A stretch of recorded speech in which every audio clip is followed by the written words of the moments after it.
শ্রদ্ধা ভালোবাসায় বিশ্বনবীকে স্মরণ জশ্নের জুলুসের আয়োজনে চট্টগ্রামে জনসমুদ্র মুসলিম ঐক্য সুদৃঢ় করার আহ্বান। জশ্ন জুলুসের মাধ্যমে আমরা বিশ্ববাসীকে সে শান্তির বার্তা জানিয়ে দিতে চাই। আমরা চাই সারা বিশ্বের মুসলমান এক হয়ে যেখানে মুসলমান নির্যাতিত হচ্ছেন এনাদের পাশে দাঁড়াতে চাই। রাজধানীতেও ঈদে মিলাদুন্নবীর শোভাযাত্রা, সোহরাওয়ার্দী উদ্যানে সমাবেশে মুসল্লির ঢল, ন্যায় ভিত্তিক সমাজ গঠনের প্রত্যয়। আমাদের নবীর আগমন না হইলে কোনো ঈদও হইতো না। সবচাইতে বড় ঈদ ঈদে মিলাদুন্নবী। কোটি মুসলমান যদি এক থাকে পৃথিবীর কোন শক্তি আমাদের মাথা নত করতে পারবে না। দেখছিলেন প্রধান শিরোনাম। দুপুরের সময় সঙ্গে আছে আমি ইমদাদুল হক। এবার অন্যান্য শীর্ষ সংবাদ। ফোর মার্ডারের প্রকৃত কারণ উদ্ঘাটনের দাবিতে সোচ্চার রংপুরবাসী, রাজধানীতেও মানববন্ধন। যৌক্তিক সময়ে জড়িতরা গ্রেফতার, জানালেন স্বরাষ্ট্রমন্ত্রী। বিএনপির প্রতিষ্ঠাবার্ষিকী উপলক্ষে 5 দিনের কর্মসূচি ঘোষণা। সার্বভৌমত্বকে শক্তিশালী করার নীতিতে বিশ্বাসী সরকার। ফ্যাসিস্ট পুনর্বাসনের ষড়যন্ত্র অব্যাহত দেখছেন আইনমন্ত্রী। ঢাকায় ভুটানের রাজার যাত্রাবিরতি, বিমানবন্দরে স্বাগত জানালেন রাষ্ট্রপতি। দুদেশের স্বার্থ নিয়ে আলোচনা। মির্জা ফখরুল ও তারেক রহমানকে থিম্পু সফরের আমন্ত্রণ। জেদ্দা থেকে চট্টগ্রামগামী বিমানের ফ্লাইটে নারী যাত্রীর মৃত্যু। ওমানের মাসকাটে জরুরি অবতরণ, মরদেহ স্থানীয় হাসপাতালে স্থানান্তর। 1 ঘণ্টা পর ফের যাত্রা শুরু।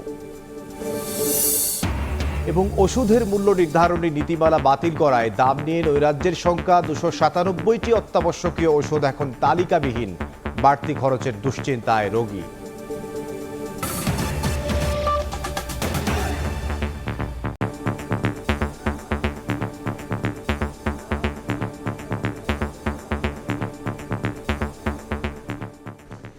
শুরুতেই ঈদে মিলাদুন্নবীর খবর। শ্রদ্ধা ভালোবাসায় মহানবী হজরত মোহাম্মদ সাল্লাল্লাহু আলাইহি ওয়াসাল্লামকে স্মরণ করছেন ধর্মপ্রাণ মানুষ। 12 রবিউল আউয়াল বিশ্বনবীর জন্ম ও উফাত দিবসে চট্টগ্রামে জশ্নে জুলুসে ঢল নামে মুসল্লিদের। আঞ্জুমানে রহমানিয়া আহমাদিয়া সুন্নিয়া ট্রাস্টের আয়োজনে এবার 55তম জশ্নে জুলুসে অংশ নেন রাসূলের বংশধর আল্লামা সাবির শাহ। বিশ্ব শান্তি প্রতিষ্ঠায় শেষ নবীর আদর্শে উজ্জীবিত হয়ে মুসলিম ঐক্য সুদৃঢ় করার আহ্বান জানান ইসলামী চিন্তাবিদরা।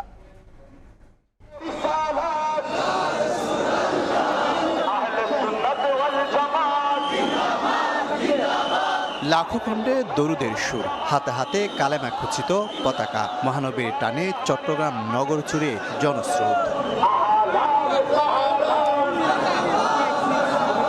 বুধবার সকালে 55তম পবিত্র ঈদে মিলাদুন্নবীর জশ্নে জুলুসে ঢল নামে ধর্মপান মুসল্লির। পাকিস্তান থেকে আসা আওলাদে রাসূল সৈয়দ মোহাম্মদ সাবির শাহকে বহন করা কাছে ঘেরা গাড়ি মুরাদপুর মোড়ে পৌঁছালে দক্ষিণ ও উত্তর চট্টগ্রাম, 3 পার্বত্য জেলা, কক্সবাজার সহ সারা দেশ থেকে আসা লাখো মানুষের সমাগমে মুখর হয়ে ওঠে বন্দরনগরী। মুরাদপুর 2 নম্বর গেট, জিসি ওয়াসা সহ বিভিন্ন সড়ক প্রদক্ষিণ করে শেষ হয় 5 কিলোমিটার ব্যাপী শোভাযাত্রা। হযরত মুহাম্মদ সাল্লাল্লাহু আলাইহি সাল্লাম পৃথিবীর মধ্যে এসেছেন শান্তির বার্তা নিয়ে। ইসলাম শান্তি ধর্ম, ইসলাম সম্প্রীতি ধর্ম। হুজুর করিম সাল্লাল্লাহু আলাইহি সাল্লাম হচ্ছে সারা পৃথিবীর জন্য রহমত। আমরা হুজুরের আদর্শকে লালন পালন করার জন্য সকলের কাছে এই বার্তা পৌঁছাতে চাই আজকের এই দিনে। বিশ্ব শান্তি প্রতিষ্ঠায় নবীর আদর্শ অনুসরণ করে মুসলিম ঐক্য সুদৃঢ় করার আহ্বান আয়োজক ও ইসলামী চিন্তাবিদদের। আল্লাহ যেখানে রসুলকে প্রেরিত করেছেন আমাদের কল্যাণের জন্য, মুক্তির জন্য, সুতরাং আমরা কেন একমত নেই একটি জায়গায়? আমি মনে করি যে আমরা সবাই এসেছি শান্তির ধর্ম ইসলাম, এটি প্রতিষ্ঠার জন্য। 1974 সাল থেকে প্রতি বছর মহানবীর জন্ম ও ওফাত দিবসে জশ্নে জুলুস আয়োজন করে আসছে আঞ্জুমানে রহমানিয়া আহমদিয়া সুন্নিয়া ট্রাস্ট। পৃথিবী জুড়ে দেশে দেশে চলছে যুদ্ধ আর হানাহানি। এমন সংকটময় মুহূর্তে বিশ্ব মুসলিমকে এক হওয়ার বার্তা দিচ্ছেন এখান থেকে লাখো ধর্মপ্রাণ মুসলমানরা। শফিকুল আলম, সময় সংবাদ, চট্টগ্রাম। ত্রিভুবনের নবী হজরত মোহাম্মদ সাল্লাল্লাহু আলাইহি ওয়াসাল্লামের জন্ম ও উফাত দিবসে রাজধানী জুড়ে অনুষ্ঠিত হয়েছে জশ্নে জুলুস।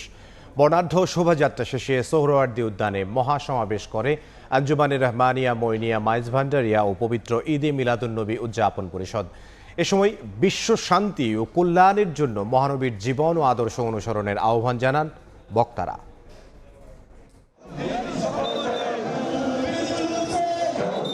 ত্রিভুবনের প্রিয় মোহাম্মদ এলোরে দুনিয়ায়, আয়ের সাগর আকাশ বাতাস দেখবি যদি আয়, দয়াল নবী প্রাণের ছবি, এমন নাতে মহানবীর জন্ম ও ওফাত জীবন স্মরণ করলেন ধর্মপ্রাণ মুসলমানরা। ধর্মীয় তাৎপর্যপূর্ণ দিনটি উদযাপনের রাজধানীর সোহরাওয়ার্দী উদ্যান গেট থেকে শুরু হয় জশ্নে জুলুস। দোয়েল চত্বর হয়ে সচিবালয় হয়ে একই পথে উদ্যানে ফিরে মহাসমাবেশে যোগ দেন হাজার হাজার মানুষ। তৈরি হয় উৎসবমুখর পরিবেশ। এই দিনটিকে আমরা শ্রেষ্ঠ দিন মনে করি, কারণ প্রিয় রাসূল সাল্লাল্লাহু তাআলা সাল্লামের উম্মত আমরা।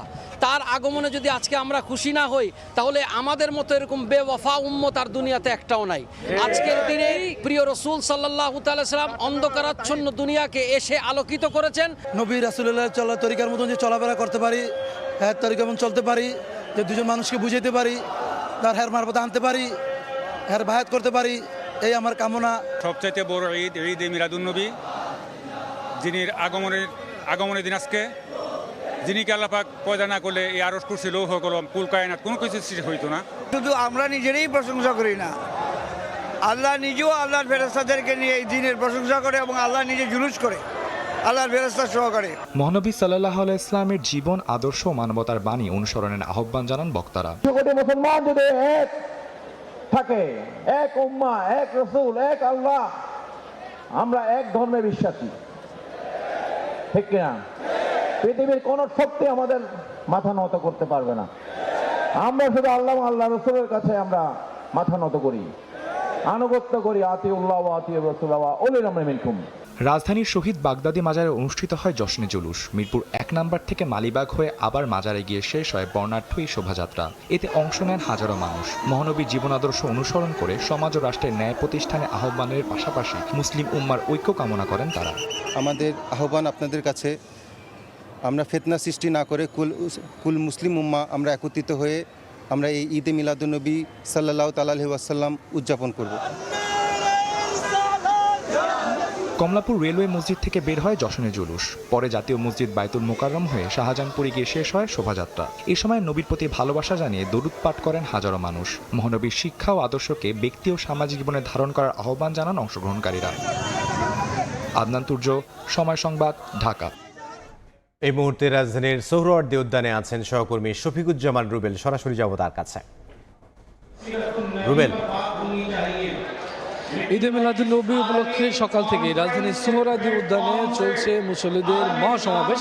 আমরা সেখানে রয়েছি এবং আমরা দেখেছি এই সমাবেশ শুরু হওয়ার আগে মুসল্লিদের নিয়ে কিন্তু জশ্নে জুলুস, যেটাকে বলে যে ইসলামী উদযাপন শোভাযাত্রা, সেটা অনুষ্ঠিত হয়েছিল। তারপরেই মূলত উলামায়ে কেরাম, বিভিন্ন দেশে আগত অতিথিরা তারা কিন্তু এই মহাসমাবেশে বক্তব্য দিচ্ছেন এবং তারা দিক নির্দেশনা দিচ্ছেন। সেই সাথে মহানবী হযরত মুহাম্মদ সাল্লাল্লাহু আলাইহি সাল্লামের আদর্শ তুলে ধরছেন। তার জন্মলগ্ন থেকে তার এই পৃথিবীর শাসন, পৃথিবীর মানুষের জন্য তার যে ত্যাগ, তার যে কর্ম, সব কিছু তুলে ধরছেন এবং তার আদর্শে আদর্শিত হয়ে সকল মতভেদ ভুলে এক ছাতার নিচে আমন্ত্রণ জানাচ্ছেন সকল মুসলিম জাহানের সকল মুসলিম যারা রয়েছেন তাদের। এবং অনেকে বলছেন, যারা বক্তা বিভিন্ন দেশ, বিশেষ করে Saudi Arab, Canada, Jordan, India, Morocco, Canada, Somalia, Sri Lanka এবং অস্ট্রেলিয়া, এই সকল দেশ থেকে কিন্তু আমরা দেখছি যে উলামায়ে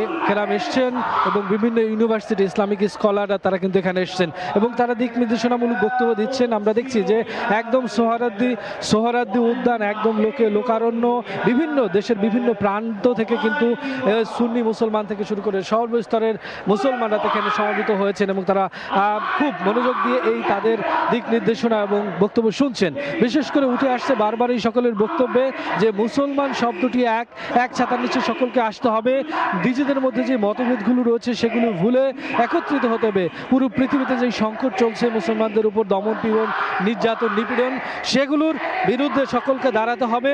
পাশাপাশি এই বাংলাদেশে যারা মুসলিম সমাজে রয়েছেন তাদেরকে সকলকে মতভেদ ভুলে এক ছাতার নিচে আসতে হবে, বেশ বিনিময়ে হুজুর পাক সাল্লাল্লাহু আলাইহি সাল্লামের আদর্শকে ধারণ করতে হবে, সেই বার্তা কিন্তু সকলেই দিচ্ছেন। তো সোহরাওয়ার্দী উদ্যান থেকে এই ছিল এই মুহূর্তে। রাজধানীর সোহরাওয়ার্দী উদ্যান থেকে সহকর্মী শফিকুজ্জামান রুবেল। এবার অন্যান্য প্রসঙ্গ। রংপুরে শিক্ষক পরিবার হত্যার ঘটনায় দ্রুত পদক্ষেপ নিয়েছে সরকার। একইভাবে দেশের কোথাও কিছু ঘটলেও ব্যবস্থা নেওয়া হচ্ছে বলে জানিয়েছেন স্বরাষ্ট্রমন্ত্রী। পবিত্র ঈদে মিলাদুন্নবীতে নয়াপল্টনে বিএনপির কেন্দ্রীয় কার্যালয়ে মিলাদ ও দোয়া মাহফিলে একথা বলেন তিনি। এদিকে বিএনপির প্রতিষ্ঠাবার্ষিকী উপলক্ষে 5 দিনের কর্মসূচি ঘোষণা করে বিএনপির ভারপ্রাপ্ত মহাসচিব বলেন, সার্বভৌমত্ব শক্তিশালী করার নীতিতে বিশ্বাসী বিএনপি। পবিত্র ঈদে মিলাদুন্নবীতে কেন্দ্রীয় কার্যালয় নয়াপল্টনে মিলাদ ও দোয়ার আয়োজন করে বিএনপি। সুশাসন প্রতিষ্ঠায় মহানবীর জীবন দর্শন ও তার প্রাসঙ্গিকতা নিয়ে কথা বলেন কেন্দ্রীয় নেতারা। সরকার দায়িত্ব নেয়ার পর থেকে দেশে ঘটে যাওয়া প্রতিটি ঘটনায় যথাযথ পদক্ষেপ নেওয়া হয়েছে দাবি করে স্বরাষ্ট্রমন্ত্রী বলেন, রংপুরে শিক্ষক ও তার স্ত্রী সন্তানদের হত্যার ঘটনায় দ্রুত সময়ে ব্যবস্থা নিয়েছে সরকার। পুলিশকে আরও জনবান্ধব বাহিনীতে পরিণত করা হবে বলেও জানান তিনি। রংপুরের একটি ঘটনার কথা মহাসচিব সাহেব বললেন, সেই ঘটনা সংঘটিত হওয়ার যৌক্তিক সময়ের মধ্যে সবাইকে আইনের আওতায় আনা হয়েছে। এরকম রামেসা হত্যা থেকে শুরু করে যত ঘটনা জাতীয়ভাবে আলোচিত হয়েছে বা আলোচিত হয় নাই, প্রত্যেকটা অপরাধের আমরা অ্যাড্রেস করতে পেরেছি এবং যথাযথ আইনি প্রক্রিয়া নিয়ে আসতে পেরেছি। রাতারাতি বৈপ্লবিক পরিবর্তন আমরা কেউ আশা করতে পারি না। আইন শৃঙ্খলা পরিস্থিতিকে একটা এমন পর্যায়ে উন্নতি করতে পারবো, ইনশাআল্লাহ জনপ্রত্যাশা পূরণ হবে। এই বাহিনী জনবান্ধব বাহিনী হিসেবে নিজেদেরকে প্রতিষ্ঠা করবে। গভর্নমেন্ট স্কুল, জেলা স্কুলের একজন শিক্ষকের পরিবার মাদক সেবীদের দ্বারা যেভাবে আক্রান্ত হয়ে 4টি প্রাণ চলে গেল, গোটা দেশকে, গোটা জাতিকে কাঁপিয়েছে। এই বেদনা বিধুর একটি পরিবেশ। সরকার এবং আইন শৃঙ্খলা বাহিনী দ্রুততার সাথে সেই অপরাধীকে ধরতে সক্ষম হয়েছে। একই দিন বিএনপির 48তম প্রতিষ্ঠাবার্ষিকী সামনে রেখে যৌথ সভা শেষে সংবাদ সম্মেলনে দলের ভারপ্রাপ্ত মহাসচিব বলেন, সার্বভৌমত্ব শক্তিশালী করার নীতিতে বিশ্বাসী বিএনপি। 1 সেপ্টেম্বর থেকে 5 দিনব্যাপী কর্মসূচি ঘোষণা করেন রুহুল কবির রিজভী। অভ্যন্তরীণ নীতিতে বলুন কি পররাষ্ট্র নীতিতে বলুন, প্রত্যেকটি ক্ষেত্রেই বিএনপি এক অসাধারণ জাতীয়তাবাদী দেশপ্রেমিকের ভূমিকা পালন করেছে। আমরা নিজের সার্বভৌমত্বকে শক্তিশালী করা, নিজের স্বাধীনতাকে সুরক্ষা দেওয়া, এই নীতিতে বিশ্বাসী। মানুষের ভাগ্য পরিবর্তনে প্রধানমন্ত্রী তারেক রহমান একে একে নির্বাচনী অঙ্গীকার বাস্তবায়ন করছেন বলেও জানান রুহুল কবির রিজভী। কামরুজ্জামান মামুন, সময় সংবাদ, ঢাকা। রংপুরে 4 মার্ডারের প্রকৃত রহস্য উদ্ঘাটন ও বিচার দাবিতে সোচ্চার দেশবাসী। রংপুর ও ঢাকার বিভিন্ন স্থানে মানববন্ধনে বক্তারা অভিযোগ করেন, পুলিশের বক্তব্য, সিসিটিভি ফুটেজ গায়েব এবং পুলিশ কমিশনারের বদলি সহ নানা ঘটনায় তদন্তের অসঙ্গতি দৃশ্যমান হয়েছে। 24 ঘন্টার মধ্যে প্রকৃত ঘটনা সামনে না এলে কঠোর কর্মসূচির হুঁশিয়ারি হিন্দু মহাজোটের নেতাদের। রংপুর জেলা স্কুলের অবসরপ্রাপ্ত শিক্ষক গণপতি চক্রবর্তী সহ একই পরিবারের 4 সদস্যকে নির্মমভাবে হত্যার পর থেকে বিচারের দাবিতে রংপুরে ধারাবাহিকভাবে বিক্ষোভ ও মানববন্ধন করছে বিভিন্ন শ্রেণী পেশার মানুষ। বুধবার সকালে সুশাসনের জন্য নাগরিক, কমিউনিস্ট পার্টি সহ বিভিন্ন সংগঠন আলাদা ব্যানারে রংপুর নগরীতে মানববন্ধন করে। তারা অভিযোগ করেন, পুলিশের বক্তব্য ও আদালতে আসামিদের দেওয়া জবানবন্দিতে গড়মিল রয়েছে। মিডিয়া এবং হচ্ছে হলো 164 থেকে যেটা বেরিয়ে আসছে এবং যিনি এটার হচ্ছে হলো পোস্টমর্টেম করেছে সেখানের সাথে কিন্তু অসঙ্গতি পাওয়া গিয়েছে। অভিযোগের আগেই পুলিশ কোনো কর্মকর্তা মামলা সম্পর্কে ব্রিফিং করতে পারেন? কেননা অভিযোগটাকে সেটাই যদি দায়ের না হয়, কিসের আলোকে উনি এই বক্তব্য দিয়েছেন? প্রশ্ন জাগে যে এই 2টা ছেলের পক্ষে কি গোটা পরিবারকে শেষ করা দেওয়া সম্ভব? একই দাবিতে রাজধানীতে জাতীয় প্রেস ক্লাবের সামনে মানববন্ধন করেন রংপুর জেলা স্কুলের সাবেক শিক্ষার্থীরা। তারা বলেন, পুলিশ বাহিনী কোনো গভীর তদন্ত ছাড়াই মনগড়া মন্তব্য করেছে। অতীতের মতো নানা মোড়কে দায় চাপানোর রাজনীতি করে প্রকৃত অপরাধীদের আড়াল করার চেষ্টা চলছে বলেও দাবি তাদের। এই ধরনের ঘটনা ঘটলে সব সময় তাকে নানা মোড়কে আটকে রাখবার চেষ্টা করা হয়। আমরা সেই মোড়কটা খুলতে চাই। কেন গণপতি চক্রবর্তী তাকে হত্যা করা হলো? এটা কি শুধুমাত্র ইয়াবাখোরের কাজ? জাতীয় প্রেস ক্লাবের সামনে আলাদা মানববন্ধনে হিন্দু জোটের নেতারা আগামী 24 ঘন্টার মধ্যে স্বচ্ছ তদন্তের মাধ্যমে রহস্য উদ্ঘাটনের আহ্বান জানান। কারা তাদেরকে চাপ দিচ্ছে এই ঘটনা ধামাচাপা দেওয়ার জন্য, তাদেরকেও চিহ্নিত করতে হবে, এই জিনিসগুলো করতে হবে। তা যদি না হয়, 24 ঘন্টার মধ্যে না হলে সারা দেশে আগামী শুক্রবারে সারা বাংলাদেশে হিন্দু সমাজ, হিন্দু মহাজোট বিক্ষোভ কর্মসূচি দেবে। হত্যাকাণ্ডে পুলিশের রহস্যজনক ভূমিকা নিয়ে সরকার ও প্রশাসনের প্রতি জনমনে অসন্তোষের সৃষ্টি হয়েছে বলে অভিযোগ বক্তাদের। তাসলিম তৌহিদ, সময় সংবাদ, ঢাকা। এদিকে রংপুরে 4 মার্ডারে গ্রেফতার 2 আসামি সিদ্ধার্থ ও মুগ্ধকে ডোপ টেস্টের প্রস্তুতি চলছে। একই সঙ্গে হত্যাকাণ্ড ঘিরে ওঠা সব প্রশ্ন সামনে রেখে তদন্তের কথা জানিয়েছে মহানগর ডিবির পরিদর্শক ও তদন্তকারী কর্মকর্তা জিন্নাত আলী। তবে পুলিশের তদন্তে সন্তুষ্ট নন মামলার বাদী ও নিহত গণপতি চক্রবর্তীর বড় ভাই গোপীনাথ চক্রবর্তী। শাকিল মাহমুদের ছবিতে নাজমুল ইসলাম নিশাতের রিপোর্ট। মা বাবাকে হারানোর পর ছোট ভাই গণপতি চক্রবর্তীকে সন্তানের মতোই মানুষ করেছিলেন বড় ভাই গোপীনাথ চক্রবর্তী। সেই সন্তানতুল্য ভাই সহ পুরো পরিবারের শ্রাদ্ধ করতে হয় তাকেই। 4 জনকে মাত্র 2 জন হত্যা করেছে পুলিশের এই বক্তব্য কোনোভাবেই মানতে পারছেন না গোপীনাথ চক্রবর্তী। তদন্ত নিয়েও রয়েছে তার অসন্তুষ্টি। প্রকৃত ঘটনা উন্মোচনে আরো গভীর ও নিরপেক্ষ তদন্তের দাবি তার। মনে হচ্ছে এই চক্রান্তের পিছনে বড় কারণ আছে।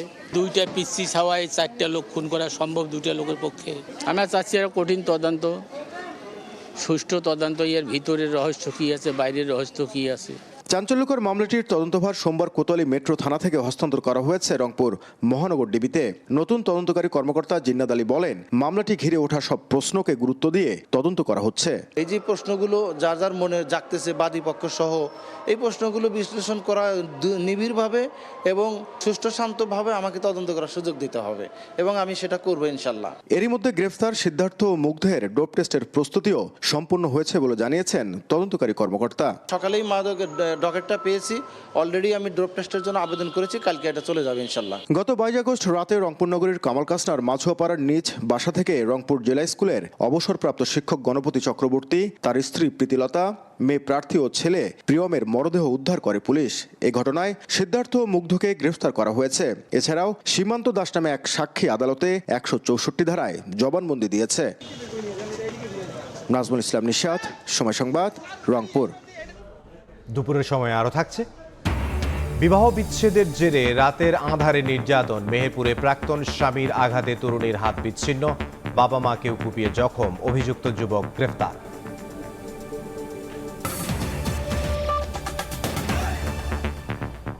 সিঙ্গাপুর থেকে ভুটান যাওয়ার পথে ঢাকায় যাত্রাবিরতি করেছেন ভুটানের রাজা জিগমে খেসার নামগে ওয়াংচুক। বিমানবন্দরে তার সঙ্গে সৌজন্য সাক্ষাৎ করেছেন রাষ্ট্রপতি মির্জা ফখরুল ইসলাম আলমগীর। সাক্ষাৎকালে রাষ্ট্রপতি হিসেবে দায়িত্ব নেয়ায় মির্জা ফখরুল ইসলাম আলমগীরকে অভিনন্দন জানান ভুটানের রাজা। এ সময় দুদেশের স্বার্থ সংশ্লিষ্ট বিভিন্ন বিষয়ে আলোচনা করেন তারা। রাষ্ট্রপতি ভুটানের রাজাকে বাংলাদেশ সফরের আমন্ত্রণ জানান। জবাবে ভুটানের রাজাও রাষ্ট্রপতি ও প্রধানমন্ত্রী তারেক রহমানকে ভুটান সফরের আমন্ত্রণ জানান। সৌজন্য সাক্ষাতে পররাষ্ট্রমন্ত্রী ডক্টর খলিলুর রহমান, ঢাকায় নিযুক্ত ভুটানের রাষ্ট্রদূত উপস্থিত ছিলেন।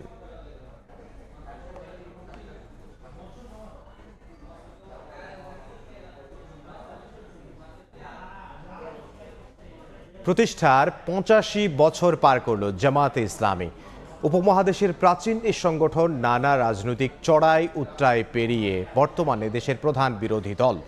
দলটির নীতি নির্ধারণী স্তরের নেতারা বলছেন, প্রতিষ্ঠাকালীন লক্ষ্য উদ্দেশ্য বাস্তবায়নে এখনও অবিচল রয়েছেন তারা।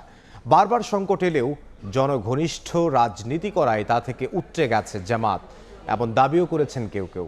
বিশ্লেষকদের মতে, সময়ের বাস্তবতায় রাজনৈতিক কৌশল পরিবর্তন না করলে আবারও অতীত অভিজ্ঞতার মুখোমুখি হতে পারে দলটি। বিস্তারিত শফিক মুন্সির প্রতিবেদনে। আমি জেল খাটছি আলহামদুলিল্লাহ। বাংলাদেশ জামায়াতে ইসলামীর এই শীর্ষ নেতা দাবি করছেন, 1941 সালে তাদের সংগঠনের প্রতিষ্ঠাকালে যে লক্ষ্য ও উদ্দেশ্য ঠিক করা হয়েছিল তা বাস্তবায়নে এখনও অবিচল তাদের দল। নবী রাসূল যা করেছেন রাষ্ট্রীয়ভাবে, জামায়াত ইসলামী ওই একইভাবে রাষ্ট্র পরিচালনার জন্য গঠিত হয়েছে। আমরা সঠিক পথে যাব। এই উপমহাদেশে ব্রিটিশ শাসনামলের শেষ দশকে অখণ্ড ভারতের বুকে মাওলানা আবুল আলা মওদুদির হাতে প্রতিষ্ঠা পায় জামায়াত ইসলামী হিন্দ নামের সংগঠন। এই অঞ্চলে পুঁজিবাদী গণতন্ত্র এবং প্রাচ্যের সমাজতন্ত্রের উত্থানের সময় মধ্যপন্থী ইসলামী ঘরানায় নাগরিকদের চিন্তা ও রাষ্ট্র সংস্কারই ছিল সংগঠনটির মূল লক্ষ্য। দুবার দেশভাগ এবং 4 বারের নিষেধাজ্ঞার অভিজ্ঞতা সম্পন্ন দলটির আজ বাংলাদেশ অংশের নাম বাংলাদেশ জামায়াত ইসলামী। বিসমিল্লাহির রহমানির রহিম। শহীদ রাষ্ট্রপতি জিয়াউর রহমান দেশে বহুদলীয় গণতন্ত্রের যাত্রা শুরু করলে মুক্তিযুদ্ধে বিতর্কিত অবস্থানের তকমা নিয়েই স্বাধীনতার ৮ বছর পরে স্বনামে রাজনীতিতে সক্রিয় হয় জামায়াত। সবশেষ হাসিনা আমলে নানা ঘাত প্রতিঘাতে ডজনখানেক শীর্ষ নেতা হারায় দলটি। কর্মী বাহিনীর বড় অংশের ওপর নেমে আসে রাষ্ট্রীয় চাপের খড়গ।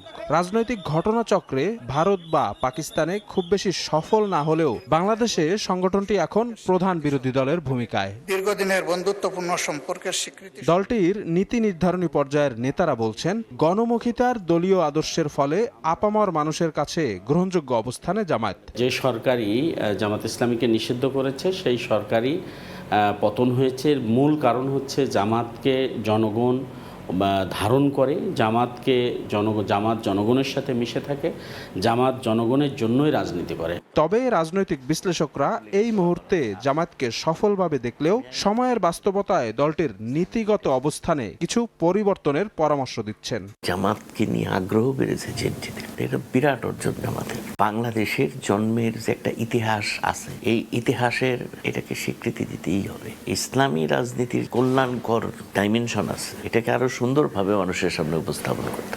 শতবর্ষী হতে জামায়াতের বাকি আর মাত্র ১.৫ দশক। এই সময়ের মধ্যে জনগণের কাছে আরও গ্রহণযোগ্য হওয়ার বিষয়ে আশাবাদী দলটির নেতারা। অহংকার করে অন্য দলকে যেন তুচ্ছ-তাচ্ছিল্য না করে। শফিক মুন্সি, সময় সংবাদ, ঢাকা। ফ্যাসিস্ট পুনর্বাসনে মুখোশধারীরা ষড়যন্ত্র করছে বলে মন্তব্য করেছেন আইনমন্ত্রী মোহাম্মদ আসাদুজ্জামান।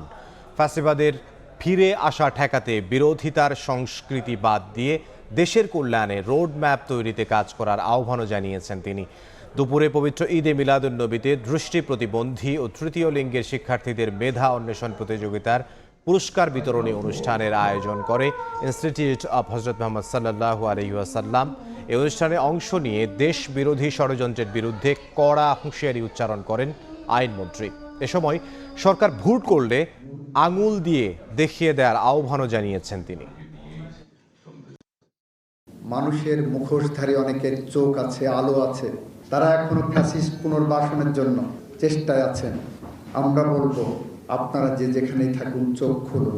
আমরা যদি অপরাধ করে আমাদের চোখে আঙুল দিয়ে দেখিয়ে দেন, নাগরিক হিসাবে বাংলাদেশ সংবিধানের 21 অনুচ্ছেদে এটা আপনার নৈতিক দায়িত্ব, সাংবিধানিক দায়িত্ব।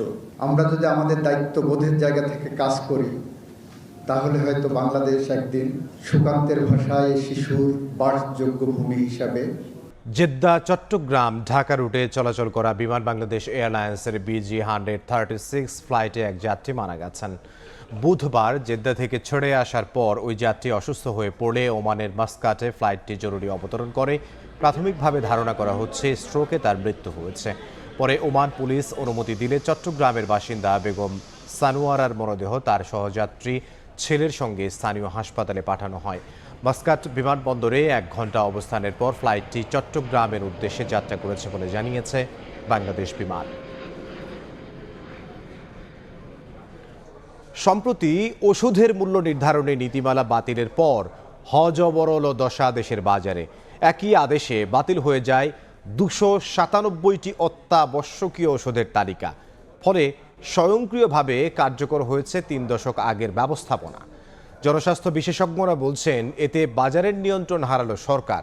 দাম নিয়ে নৈরাজ্য সৃষ্টি করবে কোম্পানিগুলো, যে কারণে বাড়তি খরচের চিন্তায় আছেন রোগীরা।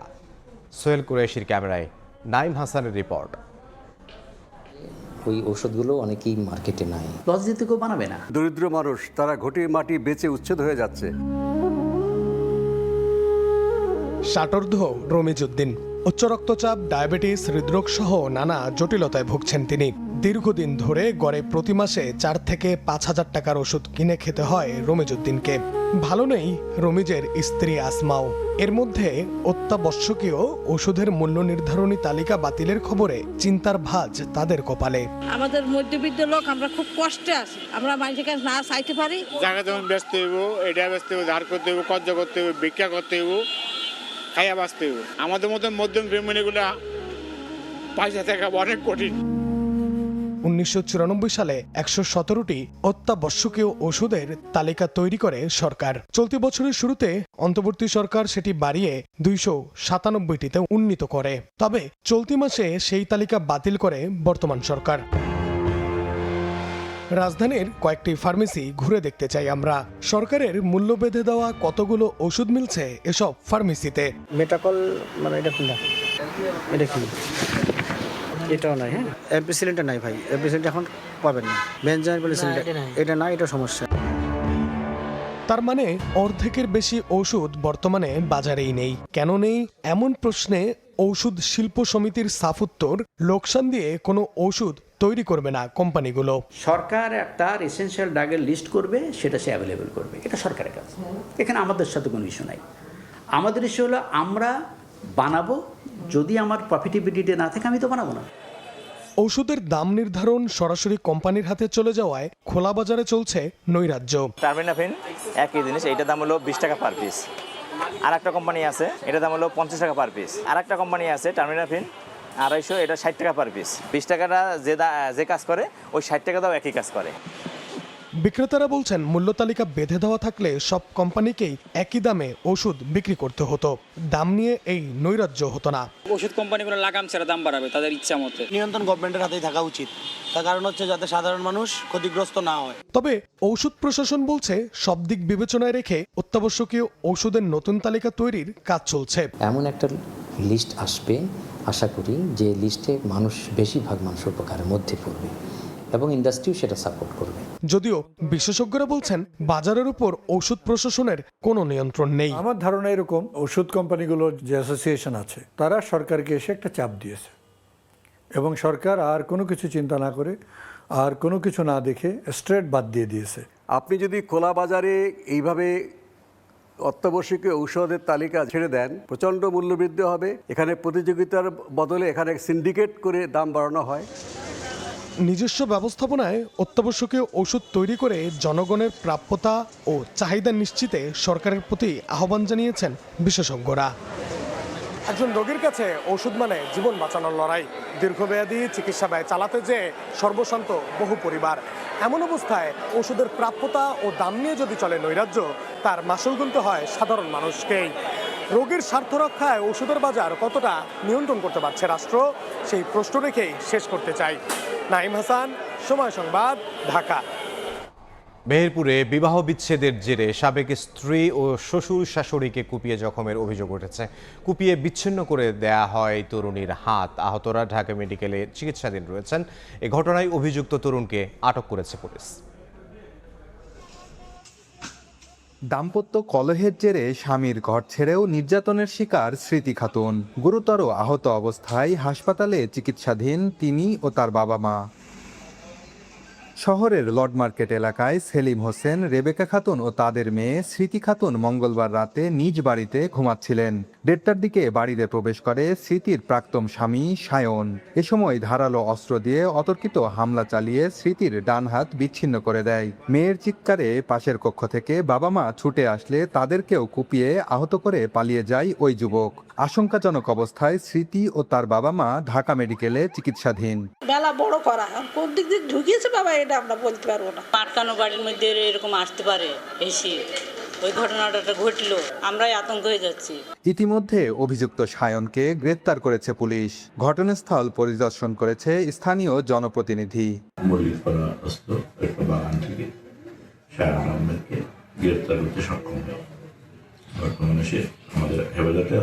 মাদকাসক্ত হওয়ার কারণে ঘটনাগুলো বাড়ছে। আমার মনে হয় মাদকের ব্যাপারে জিরো টলারেন্স সরকার ঘোষণা করেছে। স্বজনদের দাবি 10 দিন আগে মল্লিকপাড়ার ট্রাক চালক সায়ন হোসেনের সঙ্গে বিয়ে হয় স্মৃতি খাতুনের। মাদকাসক্তের অভিযোগে সম্প্রতি তাদের বিচ্ছেদ হয়। বেন ইয়ামিন, সময় সংবাদ, মেহেরপুর। একাই 16টি জুয়ার সাইট চালাতেন মানিকগঞ্জের ওহিদুর রহমান।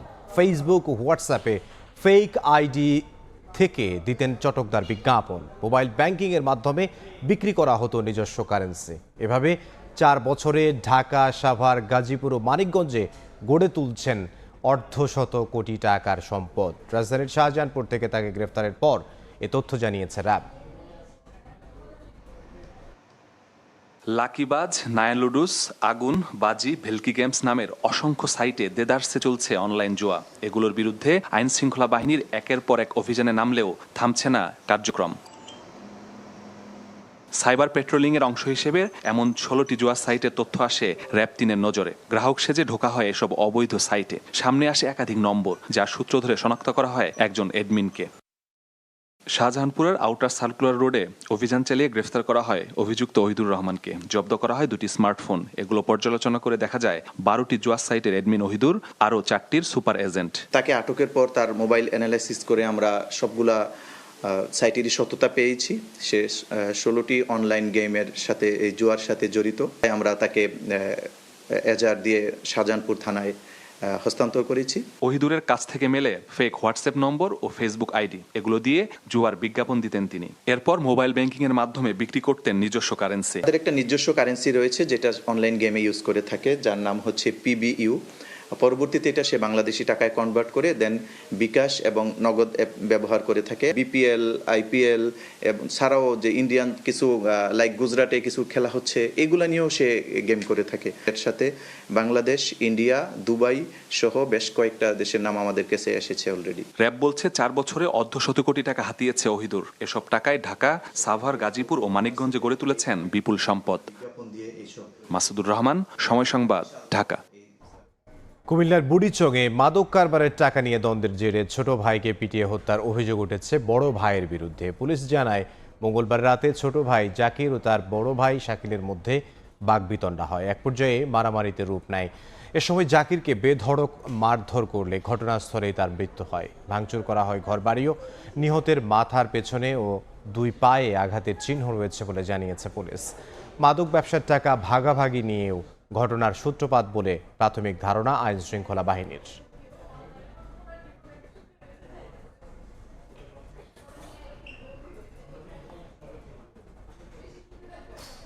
দুপুরের সময় আরও থাকছে। পাকিস্তানের ইসলামাবাদে হাসপাতালে ভয়াবহ অগ্নিকাণ্ডে 15 নবজাতকের মৃত্যু, জীবিত উদ্ধার 1। এসির বিস্ফোরণ থেকে আগুনের সূত্রপাত বলে ধারণা।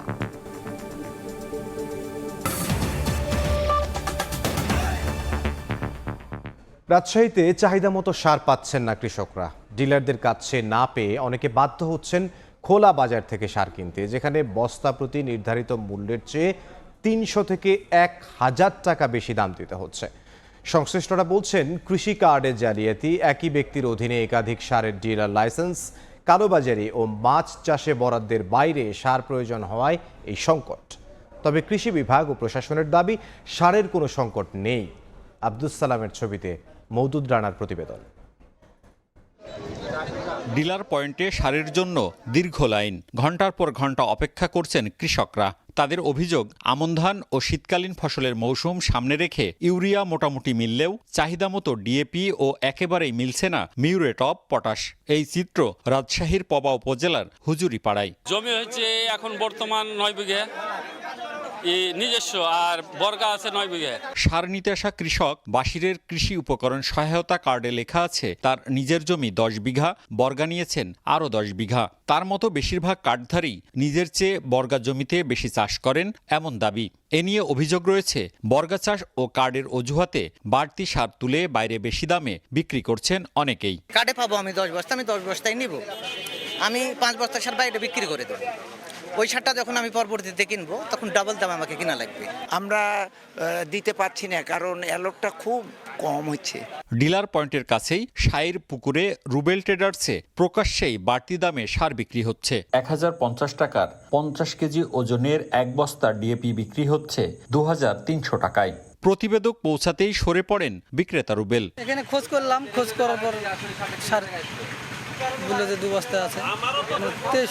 অভিযোগ আছে, একই ব্যক্তি ভিন্ন নামের একাধিক ডিলার লাইসেন্স নিয়ে বড় অংশের বরাদ্দ মজুত করে কালোবাজারি করছেন। 4 বিঘা মাটিতে যদি 20 কেজি করে দিই, তাও আপনার 80 কেজি পাবো, কিন্তু পাইছি 30 কেজি। আমার যে পরিমাণ সার, এর আমি 3 ভাগের 1 ভাগ পেলাম না। ডিলারদের অভিযোগ, চাহিদার তুলনায় বরাদ্দ কম। অন্যদিকে 3 মাস অন্তর জেলার প্রায় 18,000 হেক্টর পুকুরের জন্য ডিএপির চাহিদা 2000 মেট্রিক টন। এত পরিমাণ পুকুর আছে এবং পুকুরে পর্যাপ্ত পরিমাণ সার দিচ্ছে, সেই হিসাবটা কিন্তু কৃষি ডিপার্টমেন্টে নাই। জেলা প্রশাসক জানিয়েছেন বাড়তি সার বরাদ্দ চাওয়া হয়েছে, আর কৃষি বিভাগ বলছে কার্ড জালিয়াতি ও বাড়তি দামে সার বিক্রি বন্ধে সর্বোচ্চ তৎপরতা চলছে। বিভিন্ন সোর্স থেকেও যেগুলা এরকম অনিয়মের খবর আমরা পাচ্ছি, আমরা কিন্তু তৎক্ষণাৎ সেখানে মোবাইল কোড করে জব্দ করছি। কালকে একটি আমি মন্ত্রণালয়ের সার্চে একটা পত্র দিয়ে রেখেছি যাতে কোনো ক্রাইসিস সৃষ্টি হতে না পারে। আগস্ট মাসের জন্য রাজশাহীতে ইউরিয়া, টিএসপি, পটাশ এবং ডিএপির বরাদ্দ 13,492 মেট্রিক টন। মওদুদ রানা, সময় সংবাদ, রাজশাহী। এবার বাণিজ্যের সংবাদ।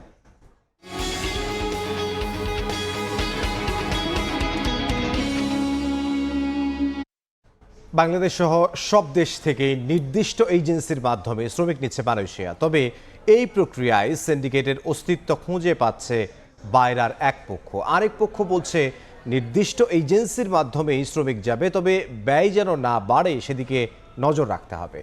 এদিকে সিলেকশনকে সিন্ডিকেট বলে বাজার অস্থির না করার পরামর্শ অর্থনীতিবিদদের। কামরুল হাসান সবুজের রিপোর্ট।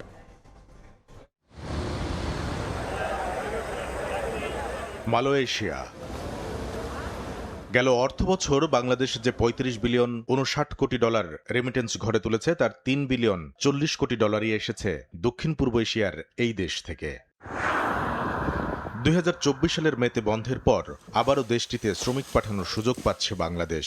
এবার ২৫টি রিক্রুটিং এজেন্সির মাধ্যমে শ্রমিক নেবে দেশটি। নানা শর্ত যাচাই বাছাই করে নেয়া এমন সিদ্ধান্তে সিন্ডিকেটের অস্তিত্ব খুঁজে পাচ্ছেন কোনো রিক্রুটিং এজেন্সি মালিক। এখানে যেটা দেখা গেছে আগের সরকারের আমলে ২৫টি এবং পরবর্তীতে সেটা ১০০-এ রূপান্তরিত হয়েছে। তো এই সিন্ডিকেটের কারণে যে অনিয়ম, দুর্নীতি এবং সে অভিবাসন খরচ কিন্তু অনেক বৃদ্ধি পেয়েছে। এটা নিয়ে অনেক আলোচনা সমালোচনা হয়েছে। সিন্ডিকেটের মাধ্যমে শ্রমবাজার উন্মুক্ত হোক, এটা আমরা চাই না। আমরা চাই সিন্ডিকেটবিহীনভাবে শ্রমবাজার সকলের জন্য দ্রুত উন্মুক্ত হোক। বাংলাদেশ থেকে নির্দিষ্ট এজেন্সির মাধ্যমে শ্রমিক নেওয়ার সিদ্ধান্তে যখন তুঙ্গে সিন্ডিকেট আলোচনা, তখন মালয়েশিয়ায় বিদেশি শ্রমিক নিয়োগে দেশটির সরকারের হয়ে সমস্ত কাজ করা IT platform foreign workers centralised management system FWCMS এর তথ্য শুধু বাংলাদেশ নয়, ২৫টি এজেন্সির মাধ্যমে কর্মী নেওয়া হচ্ছে নেপাল থেকে, আর কম্বোডিয়া থেকে ২৩টি, ভারত, পাকিস্তান, মিয়ানমার থেকে যায় 10টি এজেন্সির মাধ্যমে।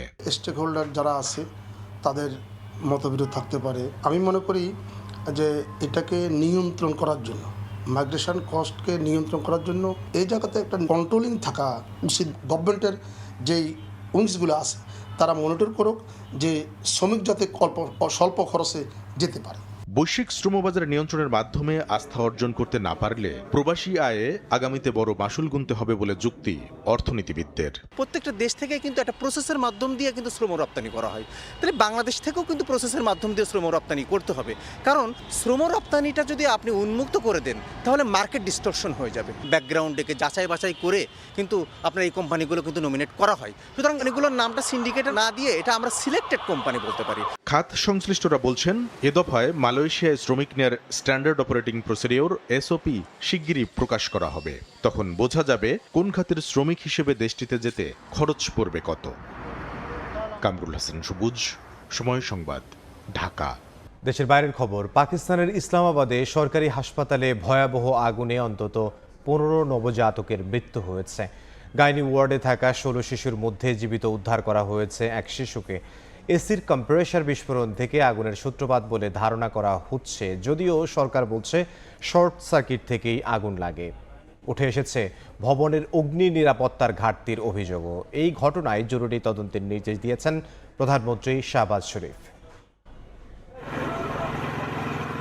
স্থানীয় সময় বুধবার ভোরে পাকিস্তানের ইনস্টিটিউট অব মেডিকেল সায়েন্সেসের 3য় তলার গাইনি ওয়ার্ডের নার্সারিতে আগুন ছড়িয়ে পড়ে।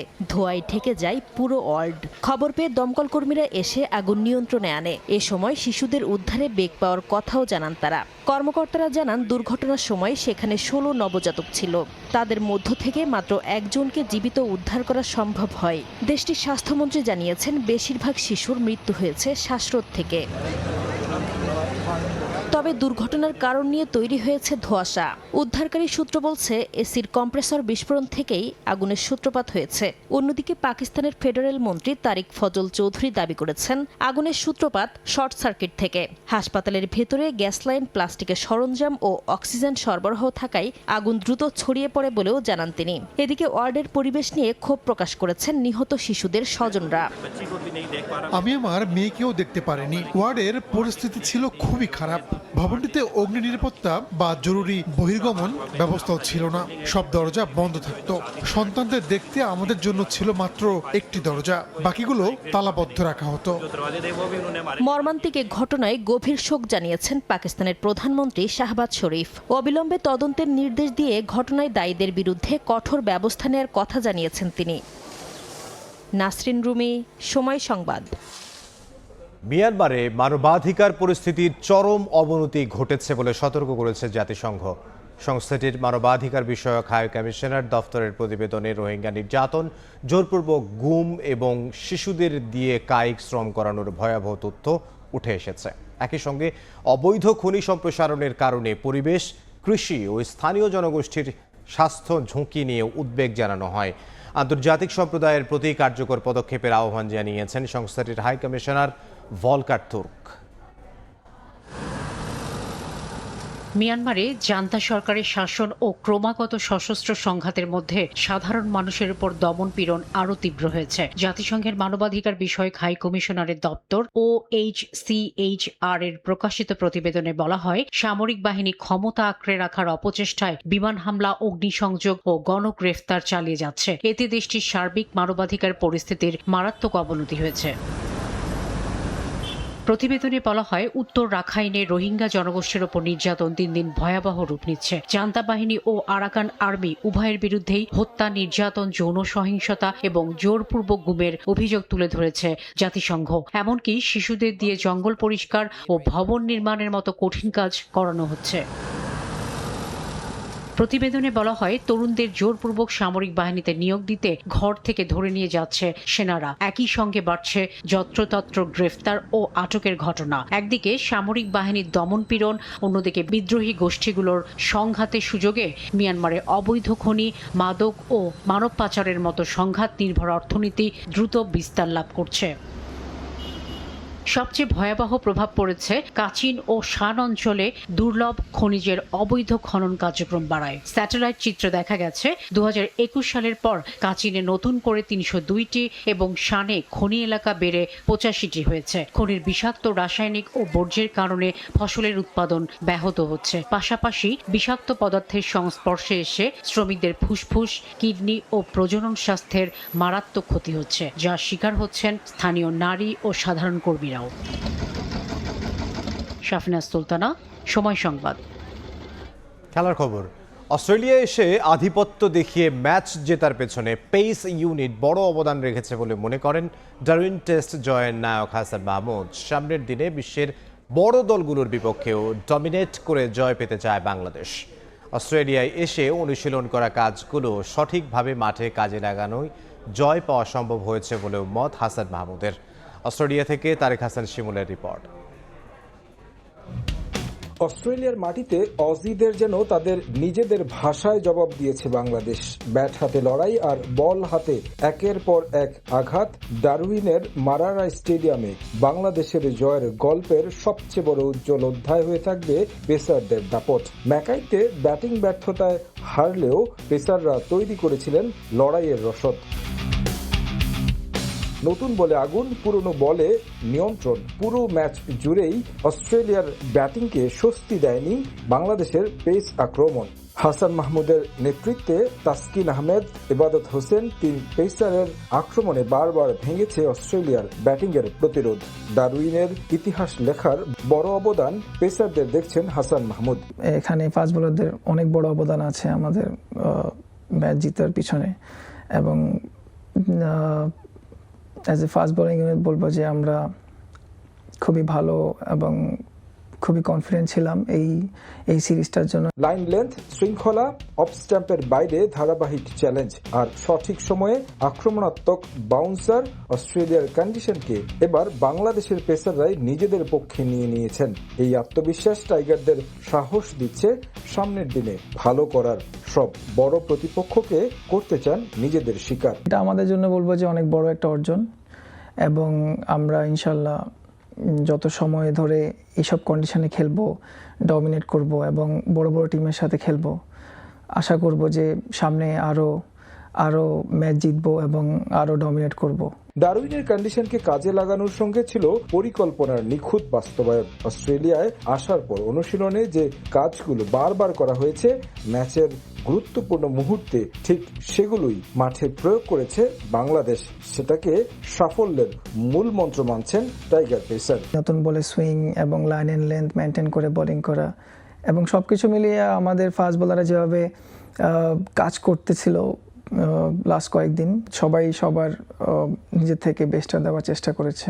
এই জয় তাই শুধু একটি টেস্টের ফল নয়, বাংলাদেশের পেস বোলিংয়ের বদলে যাওয়ার গল্প।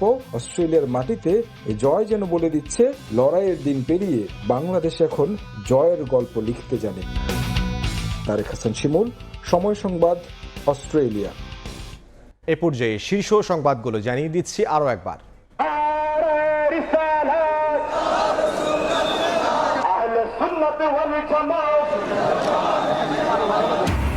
শ্রদ্ধা ভালোবাসায় বিশ্বনবীকে স্মরণ, জশ্নে জুলুসের আয়োজনে চট্টগ্রামে জনসমুদ্র।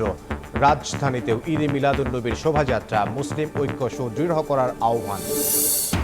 বিএনপির প্রতিষ্ঠাবার্ষিকী উপলক্ষে 5 দিনের কর্মসূচি ঘোষণা, সার্বভৌমত্বকে শক্তিশালী করার নীতিতে বিশ্বাসী সরকার। ফ্যাসিস্ট পুনর্বাসনের ষড়যন্ত্র অব্যাহত দেখছেন আইনমন্ত্রী। এবং পোর মার্ডারের প্রকৃত কারণ উদ্ঘাটনের দাবিতে সোচ্চার রংপুরবাসী, রাজধানীতেও মানববন্ধন। যৌক্তিক সময়ে জড়িতরা গ্রেফতার, জানালেন স্বরাষ্ট্রমন্ত্রী।